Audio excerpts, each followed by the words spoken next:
புதுக்கோட்டை மாவட்டம் வாலாஜாபேட்டை அரசு மாவட்ட மருத்துவமனை அருகே உரிய பாதுகாப்பின்றி மந்தமாக நடைபெற்று வரும் மேம்பால பணி காரணமாக ஏற்படும் புழுதி புயலால் மக்கள் கடும் அவதியடைந்து வருகின்றனர்.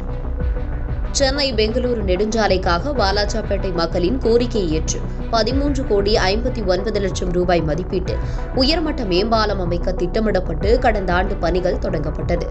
இந்நிலையில் மந்தமாக நடைபெற்று வரும் பணிகள் காரணமாக ஆங்காங்கே சாலையில் கிடக்கும் மண் வாகனங்கள் வந்து செல்லும் போது புழுதி புயலாக மாறி காட்சியளிக்கிறது. இதனால் அந்த வழியாக மருத்துவமனைக்கு செல்லும் மக்கள் மூச்சுவிடவே சிரமப்படுகின்றனர். இதனால் அதிகாரிகள் உடனடியாக நடவடிக்கை மேற்கொண்டு உயர்மட்ட மேம்பால பணிகளை விரைந்து முடிக்க மக்கள் வலியுறுத்தியுள்ளனர்.